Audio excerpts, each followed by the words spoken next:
The Adventures of Sherlock Holmes by Sir Arthur Conan Doyle. Adventure 4.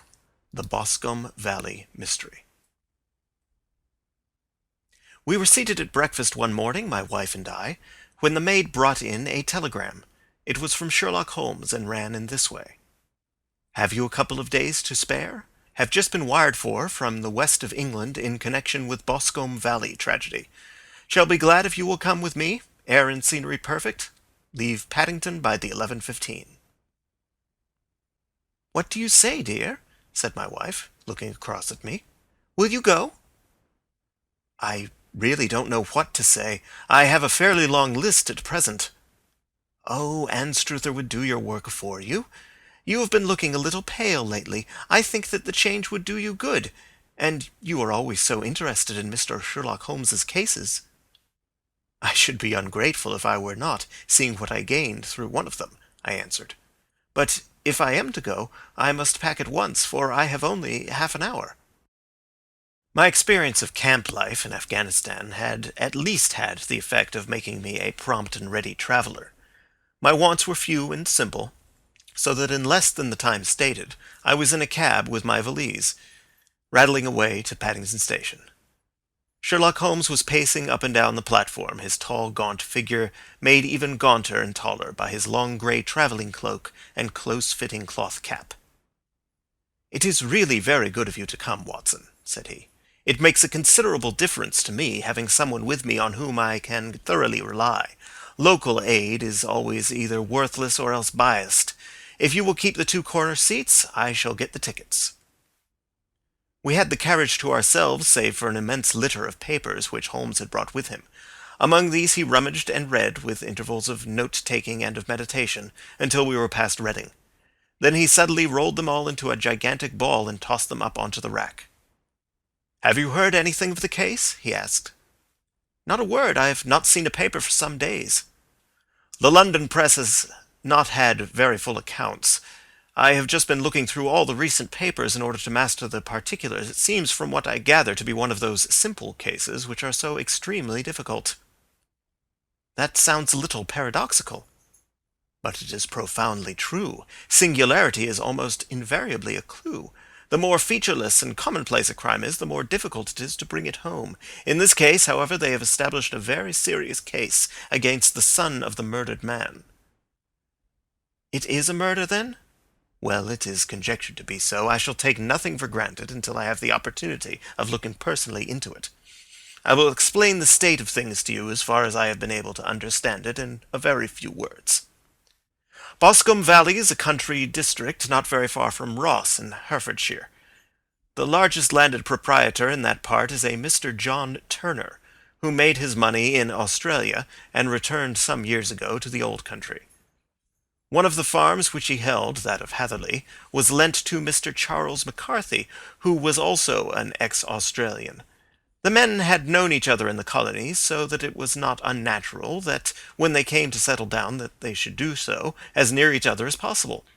Turner was apparently the richer man, so McCarthy became his tenant, but still remained, it seems, upon terms of perfect equality, as they were frequently together. McCarthy had one son, a lad of 18, and Turner had an only daughter of the same age, but neither of them had wives living. They appear to have avoided the society of the neighbouring English families, and to have led retired lives, though both the McCarthys were fond of sport, and were frequently seen at the race meetings of the neighbourhood. McCarthy kept two servants, a man and a girl. Turner had a considerable household, some half-dozen at the least. That is as much as I have been able to gather about the families. Now for the facts. On June 3rd, that is Monday last, McCarthy left his house at Hatherley about 3 in the afternoon and walked down to the Boscombe Pool, which is a small lake formed by the spreading out of the stream which runs down the Boscombe Valley. He had been out with his serving-man in the morning at Ross, and he had told the man that he must hurry, as he had an appointment of importance to keep at 3. From that appointment he never came back alive. From Hatherley farmhouse to the Boscombe Pool is a quarter of a mile, and two people saw him as he passed over this ground. One was an old woman, whose name is not mentioned, and the other was William Crowder, a gamekeeper in the employ of Mr. Turner. Both these witnesses deposed that Mr. McCarthy was walking alone. The gamekeeper adds that within a few minutes of his seeing Mr. McCarthy pass, he had seen his son, Mr. James McCarthy, going the same way with a gun under his arm. To the best of his belief, the father was actually in sight at the time, and the son was following him. He thought no more of the matter until he heard in the evening of the tragedy that had occurred. The two McCarthys were seen after the time when William Crowder, the gamekeeper, lost sight of them. The Boscombe Pool is thickly wooded round, with just a fringe of grass and of reeds round the edge. A girl of 14, Patience Moran, who is the daughter of the lodge-keeper of the Boscombe Valley estate, was in one of the woods picking flowers. She states that while she was there she saw, at the border of the wood and close by the lake, Mr. McCarthy and his son, and that they appeared to be having a violent quarrel. She heard Mr. McCarthy the elder using very strong language to his son, and she saw the latter raise up his hand as if to strike his father. She was so frightened by their violence that she ran away and told her mother when she reached home that she had left the two McCarthys quarrelling near Boscombe Pool, and that she was afraid that they were going to fight. She had hardly said the words when young Mr. McCarthy came running up to the lodge to say that he had found his father dead in the wood, and to ask for the help of the lodge-keeper. He was much excited, without either his gun or his hat, and his right hand and sleeve were observed to be stained with fresh blood. On following him, they found the dead body stretched out upon the grass beside the pool. The head had been beaten in by repeated blows of some heavy and blunt weapon. The injuries were such as might very well have been inflicted by the butt end of his son's gun, which was found lying on the grass within a few paces of the body.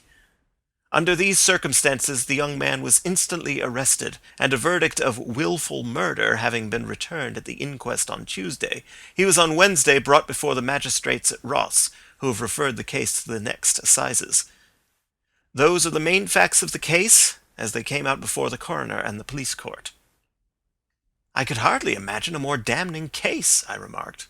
"If ever circumstantial evidence pointed to a criminal, it does so here." "Circumstantial evidence is a very tricky thing," answered Holmes thoughtfully. "It may seem to point very straight to one thing, but if you shift your own point of view a little, you may find it pointing in an equally uncompromising manner to something entirely different. It must be confessed, however, that the case looks exceedingly grave against the young man, and it is very possible that he is indeed the culprit. There are several people in the neighbourhood, however, and among them Miss Turner, the daughter of the neighbouring landowner, who believe in his innocence, and who have retained Lestrade, whom you may recollect in connection with the study in scarlet, to work out the case in his interest. Lestrade, being rather puzzled, has referred the case to me, and hence it is that two middle-aged gentlemen are flying westward at 50 miles an hour, instead of quietly digesting their breakfasts at home." "I am afraid," said I, "that the facts are so obvious that you will find little credit to be gained out of this case." "There is nothing more deceptive than an obvious fact," he answered, laughing. "Besides, we may chance to hit upon some other obvious facts, which may have been by no means obvious to Mr. Lestrade. You know me too well to think that I am boasting when I say that I shall either confirm or destroy his theory by means which he is quite incapable of employing or even of understanding. To take the first example to hand, I very clearly perceive that in your bedroom the window is upon the right-hand side, and yet I question whether Mr. Lestrade would have noticed even so self-evident a thing as that." "How on earth—" "My dear fellow, I know you well. I know the military neatness which characterizes you. You shave every morning, and in this season you shave by the sunlight. But since your shaving is less and less complete as we get farther back on the left side, until it becomes positively slovenly as we get round the angle of the jaw, it is surely very clear that that side is less illuminated than the other. I could not imagine a man of your habits looking at himself in an equal light and being satisfied with such a result. I only quote this as a trivial example of observation and inference. Therein lies my métier, and it is just possible that it may be of some service in the investigation which lies before us. There are one or two minor points which are brought out in the inquest and which are worth considering." "What are they?" "It appears that his arrest did not take place at once, but after the return to Hatherley Farm. On the Inspector of Constabulary informing him that he was a prisoner, he remarked that he was not surprised to hear it, and that it was no more than his deserts. This observation of his had the natural effect of removing any traces of doubt which might have remained in the minds of the coroner's jury. "It was a confession!" I ejaculated. "No, for it was followed by a protestation of innocence. Coming on top of such a damning series of events, it was at the least a most suspicious remark." "On the contrary," said Holmes, "it is the brightest rift which I can at present see in the clouds. However innocent he might be, he could not be such an absolute imbecile as not to see that the circumstances were very black against him. Had he appeared surprised at his own arrest, or feigned indignation at it, I should have looked upon it as highly suspicious, because such surprise or anger would not be natural under the circumstances, and yet might appear to be the best policy to a scheming man. His frank acceptance of the situation marks him as either an innocent man, or else as a man of considerable self-restraint and firmness. As to his remark about his deserts, it was also not unnatural, if you consider that he stood beside the dead body of his father, and that there is no doubt that he had that very day so far forgotten his filial duty as to bandy words with him, and even, according to the little girl whose evidence is so important, to raise his hand as if to strike him. The self-reproach and contrition which are displayed in his remark appear to me to be the signs of a healthy mind rather than of a guilty one." I shook my head. "Many men have been hanged on far slighter evidence," I remarked. "So they have, and many men have been wrongfully hanged." "What is the young man's own account of the matter?" "It is, I am afraid, not very encouraging to his supporters, though there are one or two points in it which are suggestive. You will find it here and may read it for yourself." He picked out from his bundle a copy of the local Herefordshire paper, and having turned down the sheet he pointed out the paragraph in which the unfortunate young man had given his own statement of what had occurred. I settled myself down in the corner of the carriage and read it very carefully. It ran in this way: "Mr. James McCarthy, the only son of the deceased, was then called and gave evidence as follows. I had been away from home for 3 days at Bristol, and had only just returned upon the morning of last Monday the 3rd. My father was absent from home at the time of my arrival, and I was informed by the maid that he had driven over to Ross with John Cobb, the groom. Shortly after my return I heard the wheels of his trap in the yard, and, looking out of my window, I saw him get out and walk rapidly out of the yard, though I was not aware in which direction he was going. I then took my gun and strolled out in the direction of the Boscombe Pool with the intention of visiting the rabbit warren which is upon the other side. On my way I saw William Crowder, the gamekeeper, as he had stated in his evidence, but he is mistaken in thinking that I was following my father.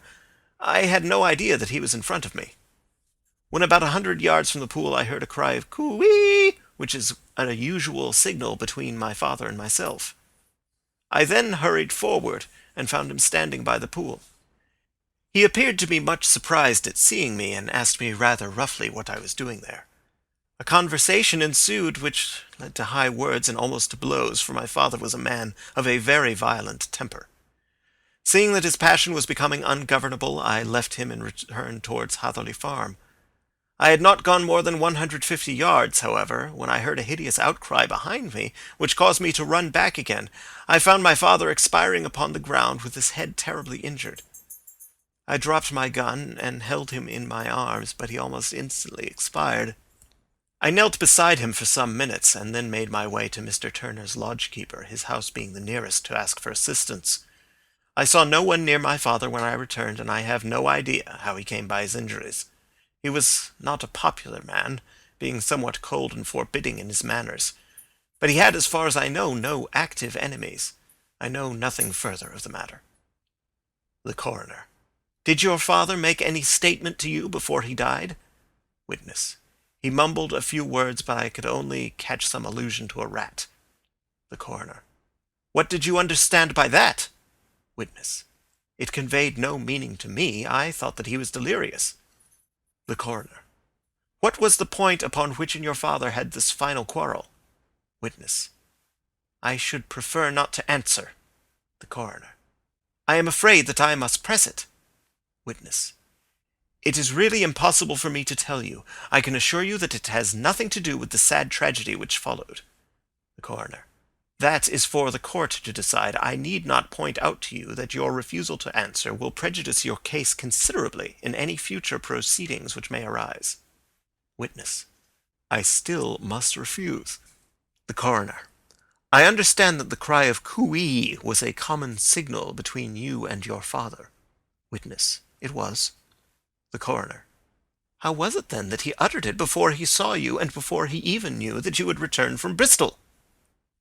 Witness, with considerable confusion. I do not know. A juryman. Did you see nothing which aroused your suspicions when you returned on hearing the cry and found your father fatally injured? Witness. Nothing definite. The coroner. What do you mean? Witness. I was so disturbed and excited as I rushed out into the open that I could think of nothing except my father. Yet I have a vague impression that as I ran forward, something lay upon the ground to the left of me. It seemed to be something grey in colour, a coat of some sort, or a plaid perhaps. When I rose from my father, I looked round for it, but it was gone. Do you mean that it had disappeared before you went to help? Yes, it was gone. You cannot say what it was? No, I had a feeling something was there. How far from the body? 12 yards or so. And how far from the edge of the wood? About the same. Then if it was removed, it was while you were within 12 yards of it? Yes, but with my back towards it. This concluded the examination of the witness.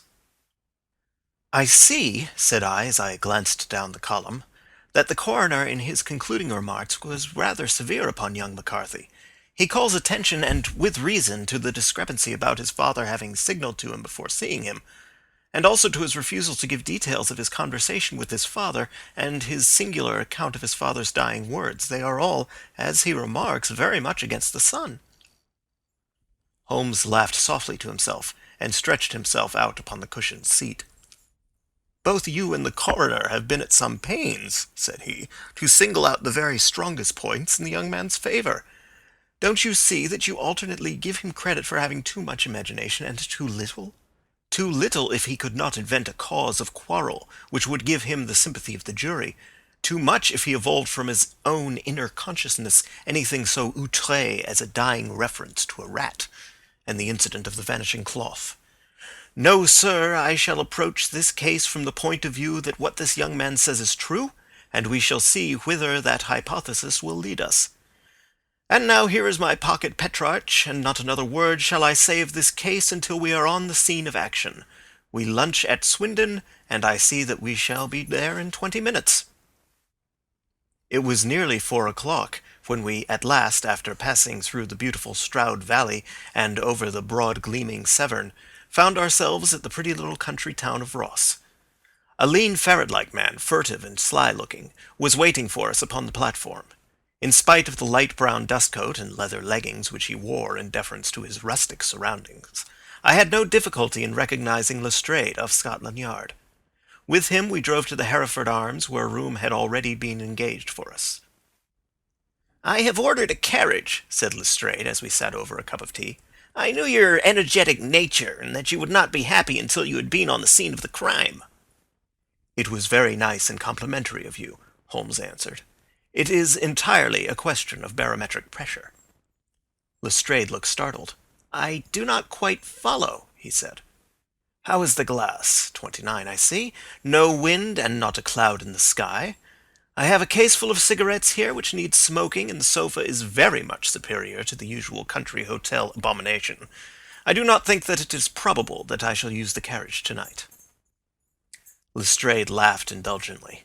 "You have no doubt already formed your conclusions from the newspapers," he said. "The case is as plain as a pikestaff, and the more one goes into it, the plainer it becomes. Still, of course, one can't refuse a lady, and such a very positive one, too. She has heard of you, and would have your opinion, though I repeatedly told her that there was nothing which you could do which I had not already done. Why, bless my soul, here is her carriage at the door."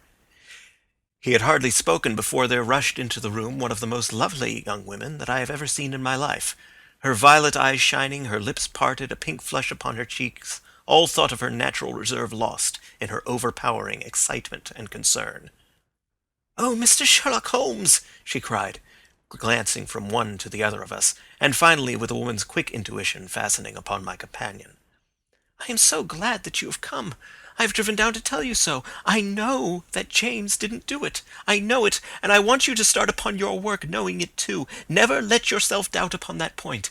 We have known each other since we were little children, and I know his faults, as no one else does. But he is too tender-hearted to hurt a fly. Such a charge is absurd to anyone who really knows him." "I hope we may clear him, Miss Turner," said Sherlock Holmes. "You may rely upon my doing all that I can." "But you have read the evidence. You have formed some conclusion. Do you not see some loophole, some flaw? Do you not yourself think that he is innocent?" "I think that it is very probable."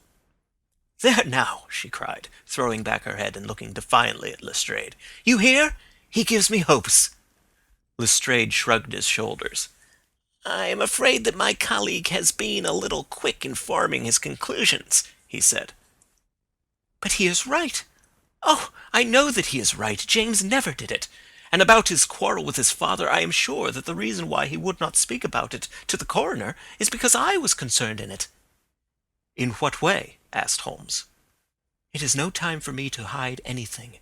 James and his father had many disagreements about me. Mr. McCarthy was very anxious that there should be a marriage between us. James and I have always loved each other as brother and sister, but of course he is young and has seen very little of life yet, and,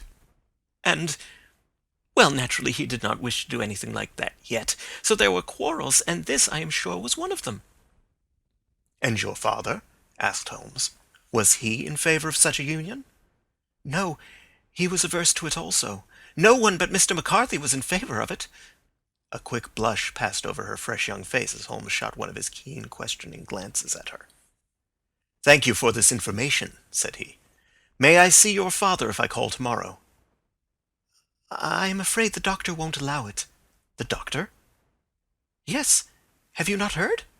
Poor father has never been strong for years back, but this has broken him down completely. He is taken to his bed, and Dr. Willows says that he is a wreck, and that his nervous system is shattered. Mr. McCarthy was the only man alive who had known Dad in the old days in Victoria." "Ha! In Victoria, that is important." "Yes, at the mines." "Quite so, at the gold mines, where, as I understand, Mr. Turner made his money." "Yes, certainly." "Thank you, Miss Turner. You have been of material assistance to me."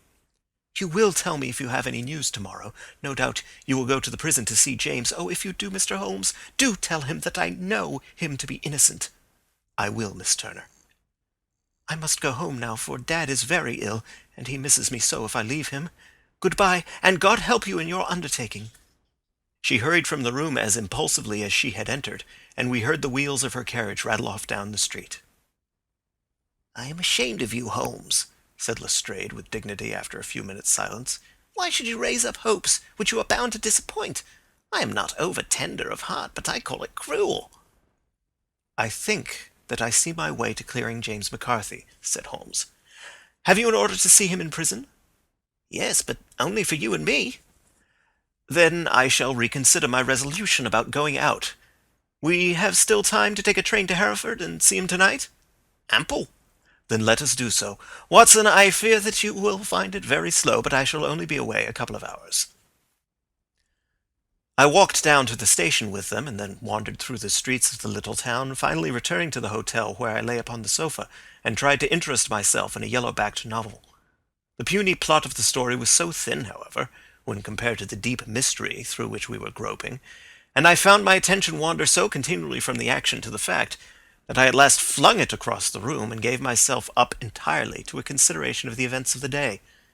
Supposing that this unhappy young man's story were absolutely true, then what hellish thing, what absolutely unforeseen and extraordinary calamity could have occurred between the time when he parted from his father and the moment when, drawn back by his screams, he rushed into the glade? It was something terrible and deadly. What could it be? Might not the nature of the injuries reveal something to my medical instincts? I rang the bell and called for the weekly country paper, which contained a verbatim account of the inquest. In the surgeon's deposition it was stated that the posterior third of the left parietal bone and the left half of the occipital bone had been shattered by a heavy blow from a blunt weapon. I marked the spot upon my own head. Clearly such a blow must have been struck from behind. That was to some extent in favour of the accused, as when seen quarrelling he was face to face with his father. Still, it did not go for very much, for the older man might have turned his back before the blow fell. Still, it might be worth while to call Holmes's attention to it. Then there was the peculiar dying reference to a rat. What could that mean? It could not be delirium. A man dying from a sudden blow does not commonly become delirious. No, it was more likely to be an attempt to explain how he met his fate. But what could it indicate? I cuddled my brains to find some possible explanation. And then the incident of the grey cloth seen by young McCarthy. If that were true, the murderer must have dropped some part of his dress, presumably his overcoat, in his flight, and must have had the hardihood to return and to carry it away at the instant when the son was kneeling with his back turned not a dozen paces off. What a tissue of mysteries and improbabilities the whole thing was! I did not wonder at Lestrade's opinion, and yet I had so much faith in Sherlock Holmes's insight that I could not lose hope as long as every fresh fact seemed to strengthen his conviction of young McCarthy's innocence. It was late before Sherlock Holmes returned. He came back alone, for Lestrade was staying in lodgings in the town. "The glass still keeps very high," he remarked as he sat down. "It is of importance that it should not rain before we are able to go over the ground. On the other hand, a man should be at his very best and keenest for such a nice work as that, and I did not wish to do it when fagged by a long journey. I have seen young McCarthy." "And what did you learn from him?" "Nothing." "Could he throw no light?" "None at all. I was inclined to think at one time that he knew who had done it and was screening him or her. But I am convinced now that he is as puzzled as everyone else. He is not a very quick-witted youth, though comely to look at, and I should think sound at heart." "I cannot admire his taste," I remarked, "if it is indeed a fact that he was averse to a marriage with so charming a young lady as this Miss Turner." "Ah, thereby hangs a rather painful tale. This fellow is madly, insanely in love with her, but some 2 years ago, when he was only a lad, and before he really knew her, for she had been away 5 years at a boarding school, what does the idiot do but get into the clutches of a barmaid in Bristol and marry her at a registry office? No one knows a word of the matter, but you can imagine how maddening it must be to him to be upbraided for not doing what he would give his very eyes to do, but which he knows to be absolutely impossible. It was sheer frenzy of this sort which made him throw his hands up into the air when his father, at their last interview, was goading him on to propose to Miss Turner. On the other hand, he had no means of supporting himself, and his father, who was by all accounts a very hard man, would have thrown him over utterly had he known the truth. It was with his barmaid wife that he had spent the last 3 days in Bristol, and his father did not know where he was. Mark that point, it is of importance. Good has come out of evil, however, for the barmaid, finding from the papers that he is in serious trouble and likely to be hanged, has thrown him over utterly and has written to him to say that she has a husband already in the Bermuda dockyard, so that there is really no tie between them. I think that bit of news has consoled young McCarthy for all that he has suffered." "But if he is innocent, who has done it?" "Ah, who? I would call your attention very particularly to 2 points. One is that the murdered man had an appointment with someone at the pool, and that the someone could not have been his son, for his son was away, and he did not know when he would return. The second is that the murdered man was heard to cry coo-ee before he knew that his son had returned. Those are the crucial points upon which the case depends. And now let us talk about George Meredith, if you please, and we shall leave all minor matters until tomorrow." There was no rain, as Holmes had foretold, and the morning broke bright and cloudless. At 9 o'clock Lestrade called for us with the carriage, and we set off for Hatherley Farm and the Boscombe Pool. "There is serious news this morning," Lestrade observed. "It is said that Mr. Turner of the Hole is so ill that his life is despaired of." "An elderly man, I presume?" said Holmes. "About 60. But his constitution has been shattered by his life abroad, and he has been in failing health for some time. This business has had a very bad effect upon him. He was an old friend of McCarthy's, and, I may add, a great benefactor to him, for I have learned that he gave him Hatherley Farm rent-free." "Indeed, that is interesting," said Holmes. "Oh, yes. In 100 other ways he has helped him. Everybody about here speaks of his kindness to him." "Really? Does it not strike you as a little singular that this McCarthy, who appears to have had little of his own, and to have been under such obligations to Turner, should still talk of marrying his son to Turner's daughter, who is presumably heiress to the estate, and that in such a very cocksure manner, as if it were merely a case of proposal and all else would follow?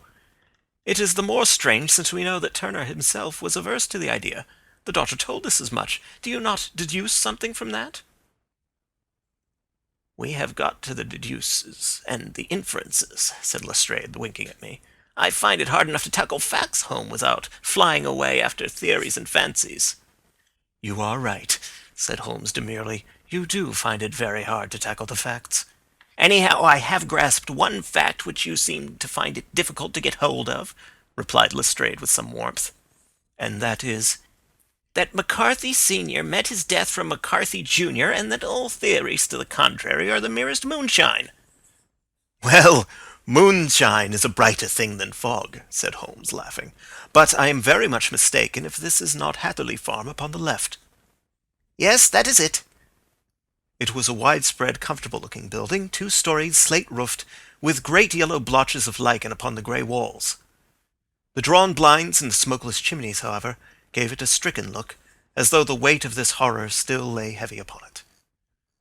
We called at the door, when the maid, at Holmes's request, showed us the boots which her master wore at the time of his death, and also a pair of the son's, though not the pair which he had then had. Having measured these very carefully from 7 or 8 different points, Holmes desired to be led to the courtyard, from which we all followed the winding track which led to Boscombe Pool. Sherlock Holmes was transformed when he was hot upon such a scent as this. Men who had only known the quiet thinker and logician of Baker Street would have failed to recognize him. His face flushed and darkened. His brows were drawn into 2 hard black lines, while his eyes shone out from beneath them with a steely glitter. His face was bent downward, his shoulders bowed, his lips compressed, and the veins stood out like whipcord in his long sinewy neck. His nostrils seemed to dilate with a purely animal lust for the chase, and his mind was so absolutely concentrated upon the matter before him that a question or remark fell unheeded upon his ears, or at the most only provoked a quick, impatient snarl in reply. Swiftly and silently he made his way along the track which ran through the meadows, and so by way of the woods to the Boscombe Pool. It was damp, marshy ground, as is all that district, and there were marks of many feet, both upon the path and amid the short grass which bounded it on either side. Sometimes Holmes would hurry on, sometimes stop dead, and once he made quite a little detour into the meadow. Lestrade and I walked behind him, the detective indifferent and contemptuous, while I watched my friend with the interest which sprang from the conviction that every one of his actions was directed towards a definite end. The Boscombe Pool, which is a little reed-girt sheet of water some 50 yards across, is situated at the boundary between the Hatherley Farm and the private park of the wealthy Mr. Turner. Above the woods which lined it upon the farther side we could see the red, jutting pinnacles which marked the site of the rich landowner's dwelling. On the Hatherley side of the pool the woods grew very thick, and there was a narrow belt of sodden grass 20 paces across between the edge of the trees and the reeds which lined the lake. Lestrade showed us the exact spot at which the body had been found, and indeed so moist was the ground that I could plainly see the traces which had been left by the fall of the stricken man. To Holmes, as I could see by his eager face and peering eyes, very many other things were to be read upon the trampled grass. He ran round, like a dog who is picking up a scent, and then turned upon my companion. "What did you go into the pool for?" he asked. "I fished about with a rake. I thought there might be some weapon or other trace, but how on earth—" "Oh, tut, tut, I have no time. That left foot of yours with its inward twist is all over the place. A mole could trace it, and there it vanishes among the reeds. Oh, how simple it would have all been had I been here before they came like a herd of buffalo and wallowed all over it. Here is where the party with the lodge-keeper came, and they have covered all tracks for 6 or 8 feet round the body. But here are 3 separate tracks of the same feet." He drew out a lens and lay down upon his waterproof to have a better view, talking all the time rather to himself than to us. "These are young McCarthy's feet. Twice he was walking, and once he ran swiftly so that the soles are deeply marked and the heels hardly visible. That bears out his story. He ran when he saw his father on the ground. Then here are the father's feet as he paced up and down. What is this, then? It is the butt end of the gun as the son stood listening, and this? Ha ha! What have we here? Tiptoes, tiptoes square, too. Quite unusual boots. They come, they go, they come again. Of course, that was for the cloak. Now, where did they come from? He ran up and down, sometimes losing, sometimes finding the track, until we were well within the edge of the wood and under the shadow of a great beech, the largest tree in the neighborhood. Holmes traced his way to the farther side of this, and lay down once more upon his face with a little cry of satisfaction. For a long time he remained there, turning over the leaves and dried sticks, gathering up what seemed to me to be dust into an envelope, and examining with his lens not only the ground, but even the bark of the tree as far as he could reach. A jagged stone was lying among the moss, and this he also carefully examined and retained. Then he followed a pathway through the wood until he came to the high road, where all traces were lost. "It has been a case of considerable interest," he remarked, returning to his natural manner. "I fancy that this grey house on the right must be the lodge. I think that I will go in and have a word with Moran, and perhaps write a little note. Having done that, we may drive back to our luncheon. You may walk to the cab, and I shall be with you presently." It was about 10 minutes before we regained our cab and drove back into Ross, Holmes still carrying with him the stone which he had picked up in the wood. "This may interest you, Lestrade," he remarked, holding it out. "The murder was done with it." "I see no marks." "There are none." "How do you know, then?" "The grass was growing under it. It had only lain there a few days. There was no sign of a place whence it had been taken. It corresponds with the injuries. There is no sign of any other weapon." "And the murderer?" "Is a tall man, left-handed, limps with the right leg, wears thick-soled shooting boots and a grey cloak, smokes Indian cigars, uses a cigar holder, and carries a blunt penknife in his pocket. There are several other indications, but these may be enough to aid us in our search." Lestrade laughed. "I am afraid that I am still a skeptic," he said. "Theories are all very well, but we have to deal with a hard-headed British jury." "Nous verrons," answered Holmes calmly. "You work your own method, and I shall work mine. I shall be busy this afternoon, and shall probably return to London by the evening train." "And leave your case unfinished?" "No, finished." "But the mystery?" "It is solved." "Who is the criminal, then?" "The gentleman I describe." "But who is he?" "Surely it would not be difficult to find out. This is not such a populous neighborhood."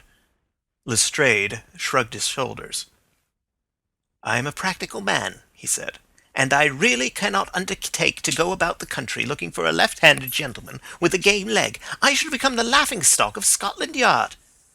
"All right," said Holmes quietly. "I have given you the chance. Here are your lodgings. Goodbye. I shall drop you a line before I leave." Having left Lestrade at his rooms, we drove to our hotel, where we found lunch upon the table. Holmes was silent and buried in thought, with a pained expression upon his face, as one who finds himself in a perplexing position.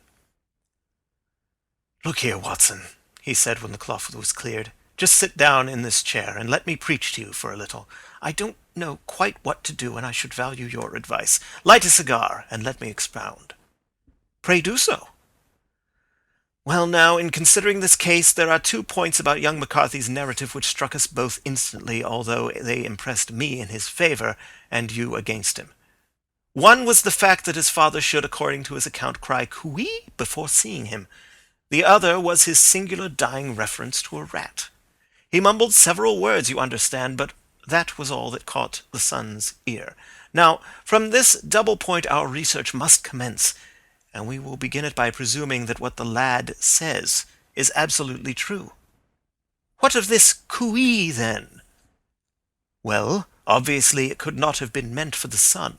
The son, as far as he knew, was in Bristol. It was mere chance that he was within earshot. The cooee was meant to attract the attention of whoever it was that he had the appointment with.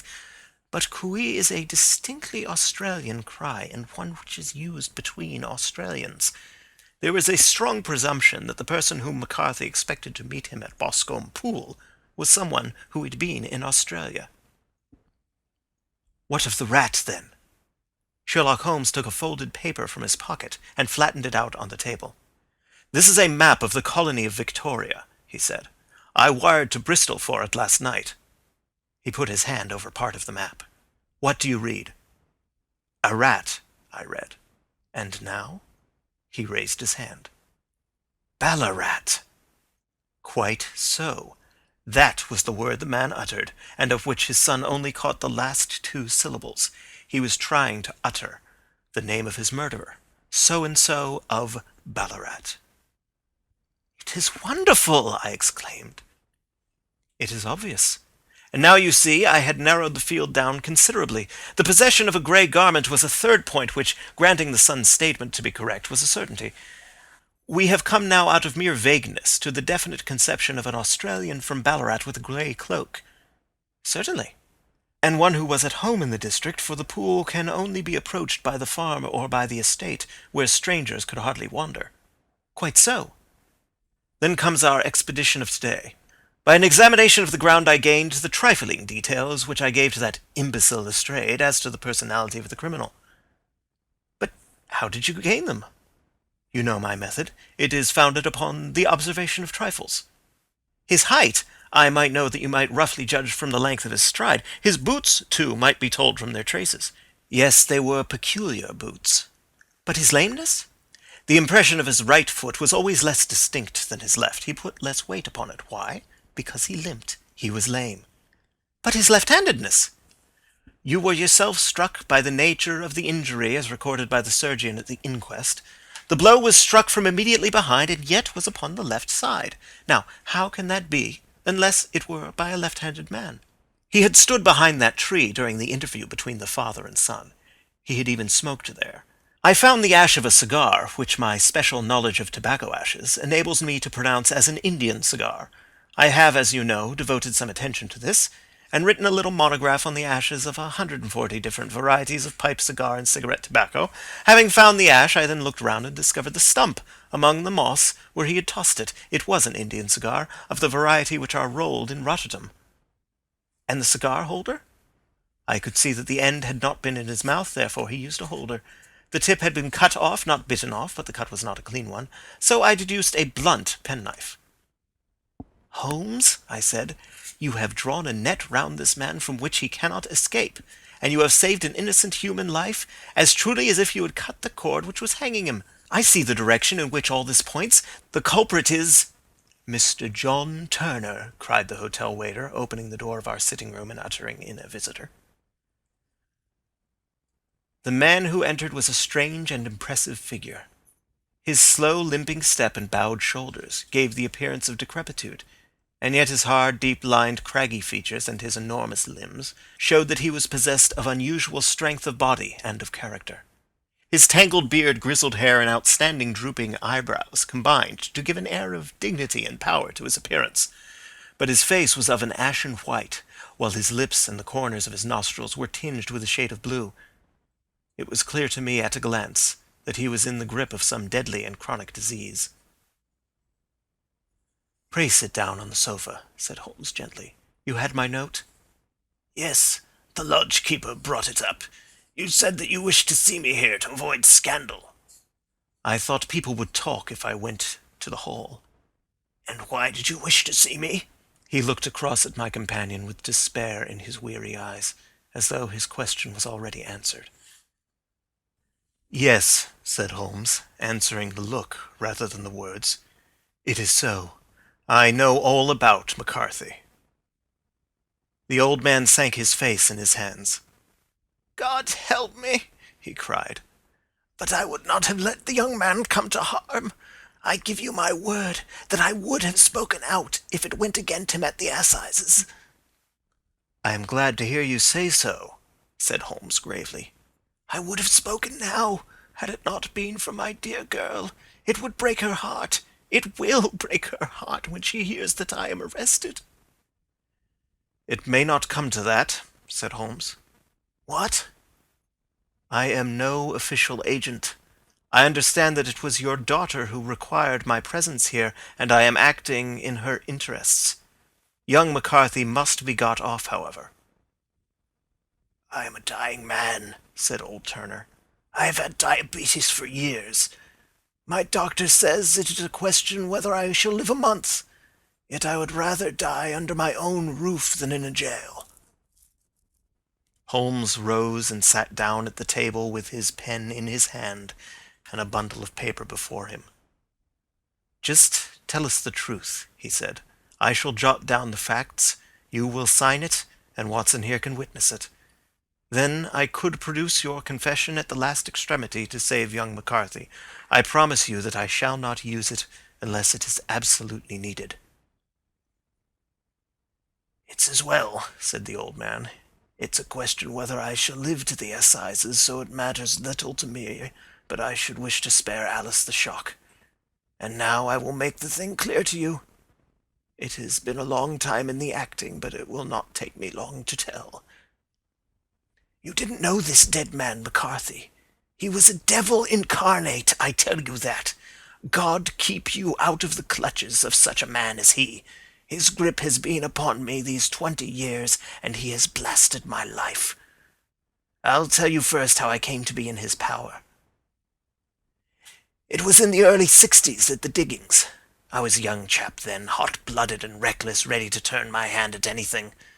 I got among bad companions, took to drink, had no luck with my claim, took to the bush, and in a word became what you would call over here a highway robber. There were 6 of us, and we had a wild, free life of it, sticking up a station from time to time, or stopping the wagons on the road to the diggings. Black Jack of Ballarat was the name I went under, and our party is still remembered in the colony as the Ballarat Gang. One day, a gold convoy came down from Ballarat to Melbourne, and we lay in wait for it and attacked it. There were 6 troopers and 6 of us, so it was a close thing, but we emptied 4 of their saddles at the first volley. 3 of our boys were killed, however, before we got the swag. I put my pistol to the head of the wagon driver, who was this very man McCarthy. I wished to the Lord that I had shot him then, but I spared him, though I saw his wicked little eyes fixed on my face as though to remember every feature. We got away with the gold, became wealthy men, and made our way over to England without being suspected. There I parted from my old pals and determined to settle down to a quiet and respectable life. I bought this estate, which chanced to be in the market, and I set myself to do a little good with my money to make up for the way in which I had earned it. I married too, and though my wife died young, she left me my dear little Alice. Even when she was just a baby, her wee hand seemed to lead me down the right path as nothing else had ever done. In a word, I turned over a new leaf and did my best to make up for the past. All was going well when McCarthy laid his grip upon me. I had gone up to town about an investment, and I met him in Regent Street with hardly a coat to his back or a boot to his foot. "Here we are, Jack," says he, touching me on the arm. "We'll be as good as a family to you. There's 2 of us, me and my son, and you can have the keeping of us.